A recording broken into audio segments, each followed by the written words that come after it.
Join us today for a special NFL Combine episode of Sounds Gouda. We explore the players that the Packers will surely be keeping their eye on and who could be on their early draft board. Yeah, I've been wanting this shit forever. I've been in the field with whatever they throw at me. Brush it off, pick myself up, moving on to the better. Hey. Yeah. Ain't no errors, baby, it's a new era. I wake up early feeling rich like I'm cash. All right, everybody, welcome back to another episode of Sounds Gouda, a special episode of Sounds Gouda, as we are talking and previewing the NFL Scouting Combine that is going to be happening over the next couple days here. As far as an off-season event, this is really one of the marquee events outside of the NFL Draft and the free agency frenzy that will be coming up in early to mid-March here. So before we dive in any deeper, just a few introductions. My name's Jordan Olson, and my co-host and best friend over here is Rob Relf. We want to thank any new listeners, and as always, thank our returning listeners, especially those who interact with us on YouTube, X, commenting, liking, letting us know what you think. We have new episodes regularly on Wednesdays and Saturdays. Obviously, we're bringing a special episode to you today. But you can find those on YouTube, Spotify, and Apple Podcasts. And you can connect with us on X. Rob's at Sounds Gouda with 3 A's, and my handle is Olson Jordan. You can see those down below. So, the NFL Combine, one of my favorite times of the year. I record these every minute of the Combine, and I watch them, and I rewatch them, and I kind of figure out who the players are that the Packers are really going to be interested in taking based on their testing and their metrics. So, you can find that coverage on NFL Network. And just a brief overview of the schedule for those of you who don't know. Today, we're going to be seeing the defensive linemen and linebackers. On Friday, the DBs and the tight ends will be going at it. On Saturday is kind of the big show. The quarterbacks, wide receivers, and running backs display their skills and do their testing. And on Sunday, we end with the beef, and the offensive linemen get out there and do their things at the Underwear Olympics. So the Packers clearly have specific shape, sizes, and agility needs at all positions. So this is a big weekend for them. And shortly after, we're going to see all the RAS scores coming in. And most of us Packers nerds are all in on RAS scores, our RAS scores. So with that, Rob, I'm going to throw it to you. And what are some players or some position groups that we're keeping an eye on this weekend that are important to the Green Bay Packers? Yeah, no shocker here, but a cornerback, obviously what happens with Jair Alexander, Eric Stokes, but we are going to need to draft another player or two, and retool that position, get some depth. But, some players I'm very intrigued upon as well, and we touched on a little bit, but Trey Amos, the cornerback from Ole Miss, he was having an excellent Senior Bowl, and especially from a few of the reps that I was seeing before he got injured. So, a couple of things I'm going to be looking at for him, but just how do his hands look like in drills? How's he flipping his hips? Is he able to go up and jump up and get some of those sky balls? And then what his speed is and his shuttle times too as well. How fluid is he? Can he cover on the inside? Can he cover on the outside? Does he have some versatility to him? Mm-hmm. I think that there's going to be some big things that I'm looking at as far as Trey Amos goes, because to me, he's one of my top cornerbacks. And I think he'd be really good in Hafley's system. Another one I wanted to touch on here too that I'm really, really interested in too, and especially it just jumps out to me like the measurables on some of these guys, but Darian Porter, the cornerback from Ohio State, is like 8 feet tall. For a corner, he's a big boy, yes. Yeah, he's okay. So he's like 6'4", massive arm length too, but with being that tall, I want to see specifically like how he moves shuttle wise, how he can flip his hips, same sort of stuff as Trey Amos, but he does have elite speed, and he's a little bit of an older prospect, so I want to see how his hands are. I want to see, can he cover some of these quick guys? I want to see how he does in the shuttle, because he's very fast. I think he'll be one of the faster players, I believe, coming in to the combine as far as running goes in his 40 speed, but I'm very intrigued on him. Yeah, Rob, can I jump in for a second on go that? ahead. So one thing I saw on him is that he was clocked at 22.17 miles per hour at the Senior Bowl. In the 8 years that they've been tracking that, only Tyreek Woolen was faster, who ran a 4.26 at the at the combine when he ran his 40. So you're not wrong. We expect extreme speed from Darian Porter. So, Jordan, let me ask you this too, because I've always kind of wondered this, and I want to get your thoughts.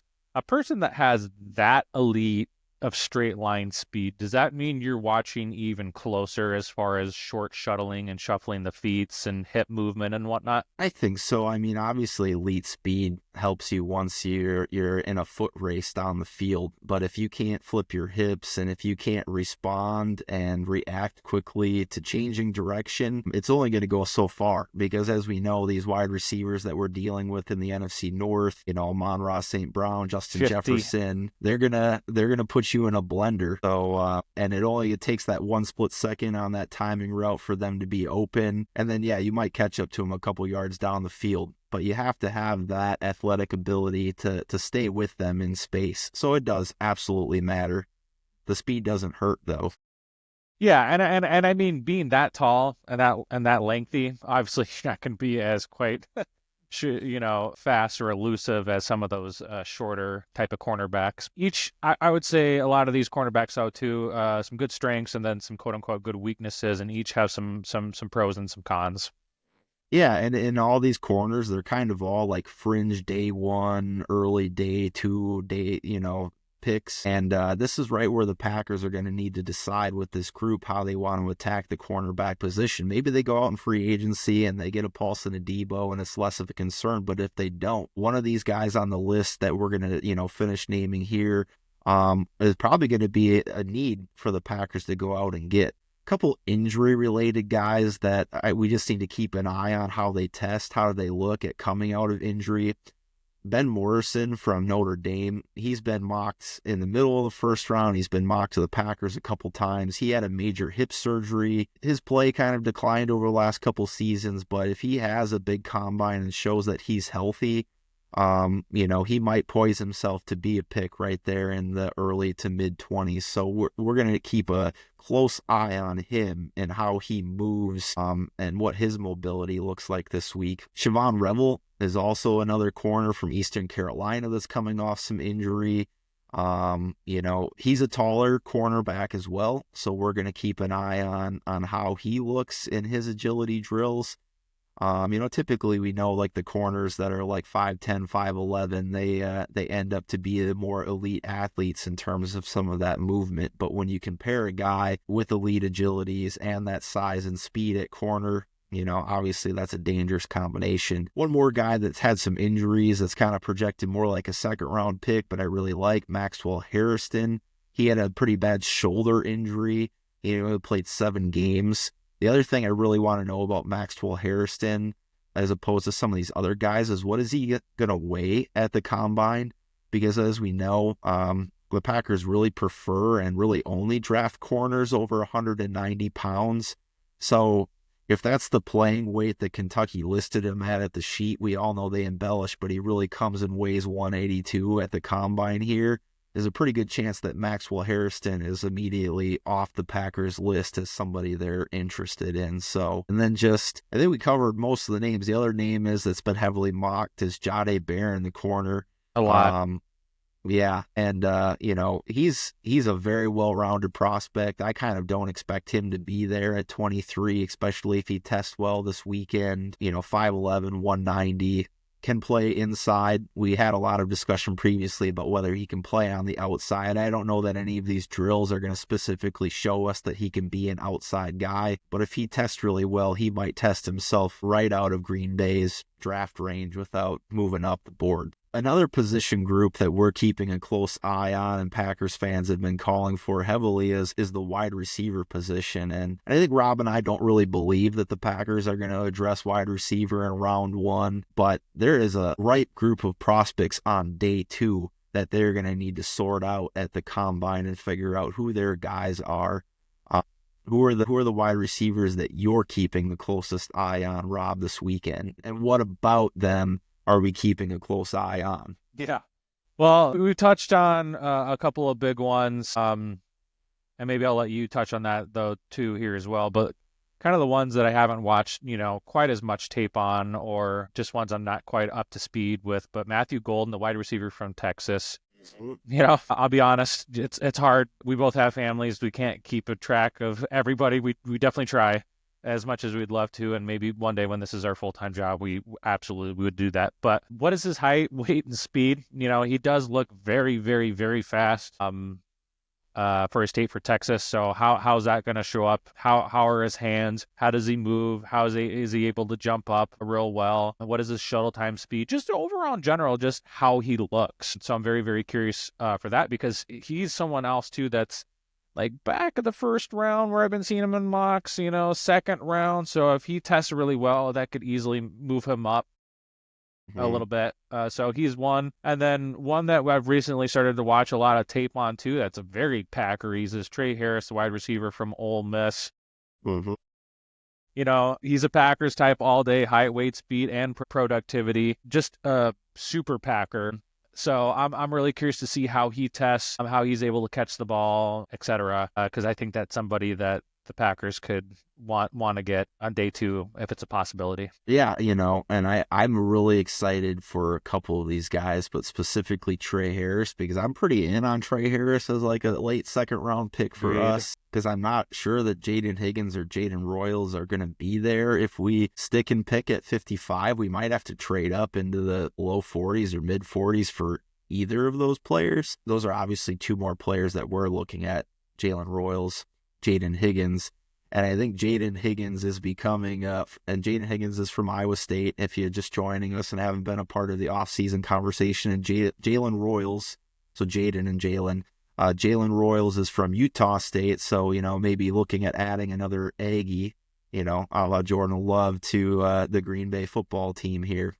But early on, Jayden Higgins is almost becoming like this year's Edgerrin Cooper or Cooper DeJean, as somebody that Packers fans are universally falling in love with and feels like the perfect Packers fit. And he probably, as a result, won't end up a Green Bay Packer, and he'll win the Super Bowl. That's next. He seems like a match made in heaven, Jayden Higgins, especially if he can run a sub 4.55. I think that's the biggest thing I'm watching for him, because we know that he has the height, he has the weight, he can catch the ball. I really want to see the over-the-shoulder drill with him, because I want to see in space how he's going to adjust to those deep balls. We talk about needing a deep threat, and most of the time that comes with elite speed, but the adjustments and your ability to stack a corner if you don't have elite speed are going to be telling as to how that might translate into the game. I do want to go back to Trey Harris, though, for a second. I digressed. But the gauntlet test is my absolute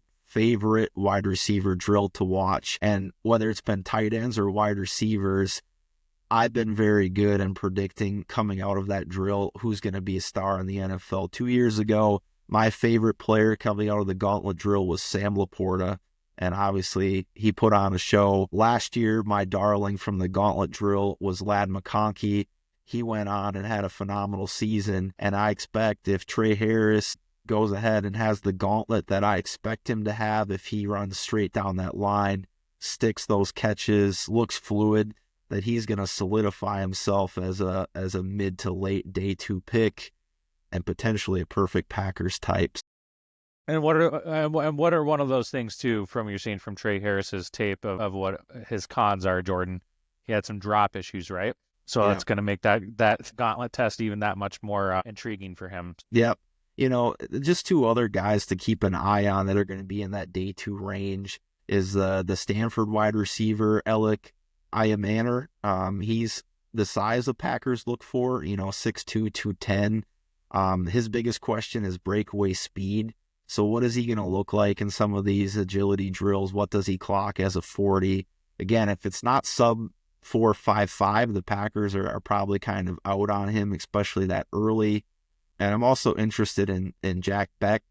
We've made some Jordy Nelson comps to him in the past. He's obviously a wonderful story. I've heard about his character and leadership. We'll see what he actually looks like in comparison to these other guys this weekend. So last big group that we're looking at, obviously the Packers have other needs, but, we're looking at corners, we're looking at wide receivers, and then we're looking at edge. And I'm really interested in the day 2 edge players, because I need to figure out, if I'm the Green Bay Packers, if we don't get an edge in trade or free agency, how early do I have to pursue a guy if I want somebody that's going to be a game wrecker? This is supposed to be a deeper class, but the combine is going to tell us that. Do I have to pick somebody at 23? Do I have to move up? Or am I comfortable with 2 or 3 or 4 guys that may fall to me in the mid to late second round? So who are some of the players from that group, Rob, that you are looking at, specifically the day 2 guys? Oh, day 2. Okay. Well, I was gonna bring up a day 1 fringe, or one that's been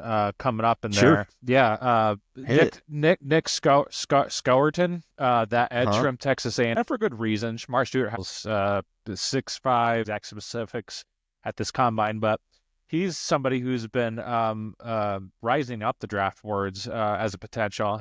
He has almost some of the same measurables, so we'll see exactly what he is, 285 or 290. But something big for me that I want to see is 3-cone drill, broad jump, and some of the run and the hoop drill are some of those good ones for him. I love the run the hoop drill because if you watch that, it really shows in a edge run, the edge defender's ability to bend and change direction and pick up. So for a guy of his size and speed, we need to see that he's got that flexibility off the edge. Yeah, absolutely. Both those Texas A&M prospects, debatably, maybe first round. I could see Nick Scourton going and end of the first round, possibly maybe towards the Packers. I mean, he does have very, very good measurables. He does have pretty good production. I'd put him a little bit better than his teammate in Shamar Stewart, personally, just from what I've seen on tape. So I'm going to be keeping an even more closer eye look on him. I think the guy that I'm really the most, if they miss out on an edge, or if they go cornerback or defensive tackle or whatever, first round, and they miss out on an edge, and a guy that I think you could get, and I don't know if he's really rising up the boards, but somebody I'm just very intrigued about. And again, it all starts for me on the measurables, but Jordan Birch, the edge from Oregon, obviously played at an elite school, who had a very good year this year, but he's also another one, 6'4", 290 pounds. So you're talking about an exact fit there as well, along with Scourton, of fitting in that Jeff Hafley 4-3 defense.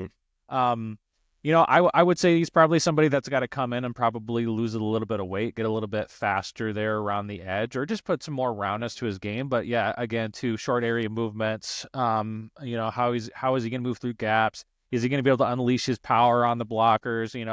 Can he learn and get updated? Excuse me, not updated, but can he learn better technique? Can he put some more roundness to his game? So a lot of those drills and movement abilities for him, I'm really taking a look at, because I think for an end of day 2, debatably mid day 2 type of pick, I think Jordan Birch could turn into an elite edge if he can round into form. And he's had a few injuries too, so we'll see how healthy he is and how fresh he looks at the NFL Combine. But I also like Jordan Birch. So, a couple other guys that we'll see how they test. I really am intrigued by the Ohio State defensive ends. Gonna butcher this for sure, but both TJ Tumalowo, maybe I did okay with that, and Jack Sawyer. We've talked about Jack Sawyer. I've seen him as, Jack Sawyer more is kind of a fringe first round guy, early day, second round guy. But TJ, his teammate, is maybe more realistic at the end of the second round. Both of these guys have, great height and weight profiles that the Packers typically look for. I just want to see how athletic both of these guys actually are.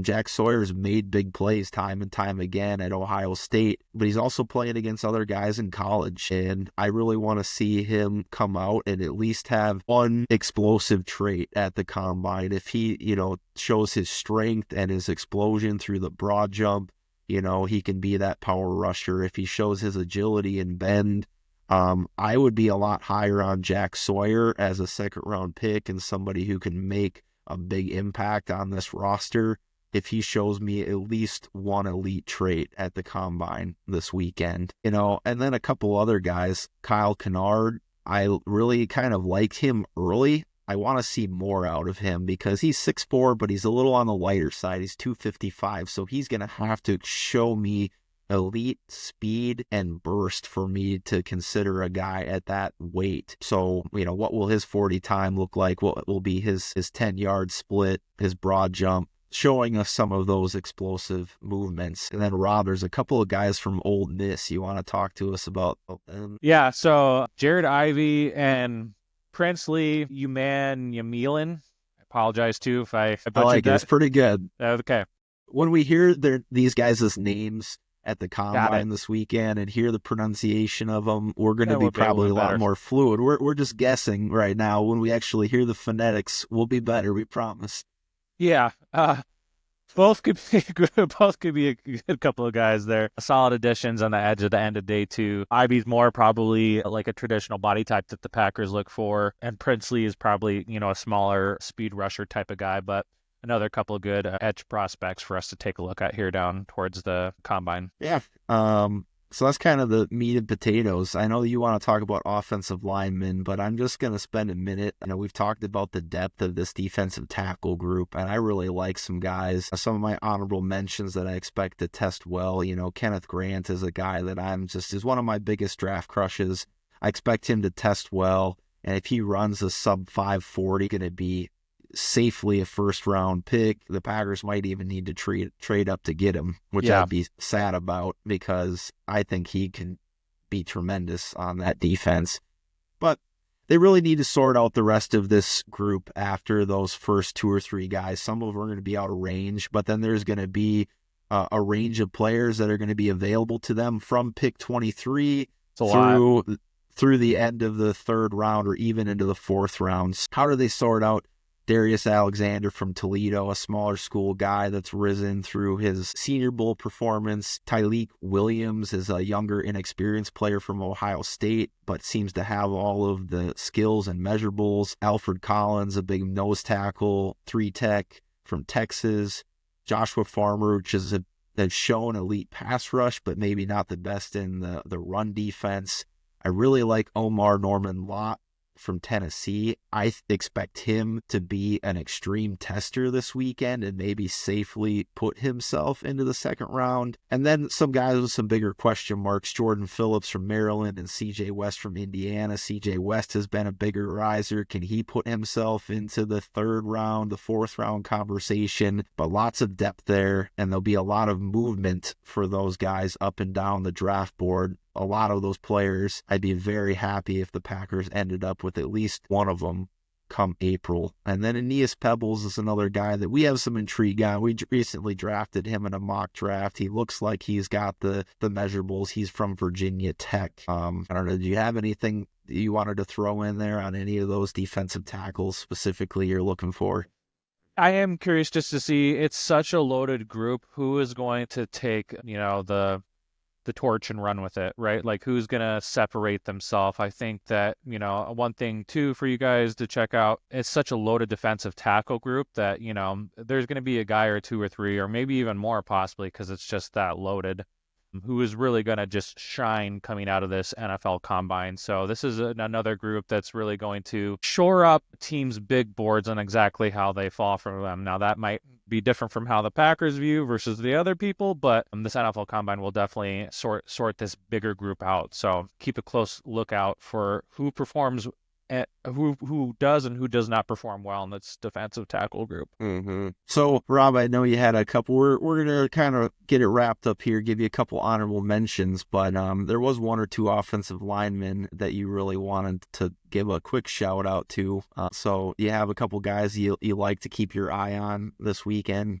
Yeah, I mean, the one that everyone here too knows about, but Gray Zabel had an amazing Senior Bowl, greatly increased his stock. He's definitely going to be one I'm still keeping an eye out for, because he could lean into the top 15, top 20 pick in the first round, because I just think he's going to be that good. But Josh Simmons, the big bruising offensive tackle from Ohio State, he's somebody else too that I'm going to be keeping an eye on as far as agility, how he does in some of these drills. Marcus Mabo, offensive tackle from Purdue. I think I nailed another name there, or got pretty close to it. He's somebody else that I'm going to be taking a look at too, and one that I recently came across, but Wyatt Millam. I think he's a guard for Virginia, or maybe he played tackle. I think he's got some positional versatility, but he's another one that I've recently come across that I was surprised at how well his metrics and his data and how well he has done for the Mountaineers the last couple of years. And I don't believe he's given up a sack. At least that's what the data showed me, and he's barely given up some hurries, and he was one of the top-rated high school tackles coming out there, so he has lived up to his name, and he's another guy that I'm looking at here, too, for a potential day 2, day 3 pick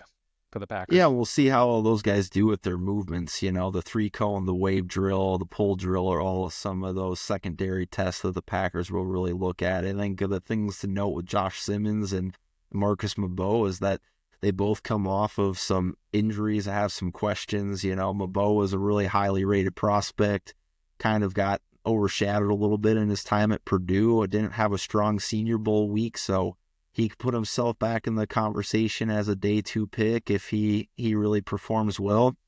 We don't know how early the Packers will address the offensive line, but we expect them to at some point in time. A few names to keep an eye on. So I'll give you 2 sleepers and a couple honorable mentions, and we'll get out of here. But Tommy Hill, a cornerback from Nebraska, somebody who at one point in time had a ton of intrigue. He had some injuries.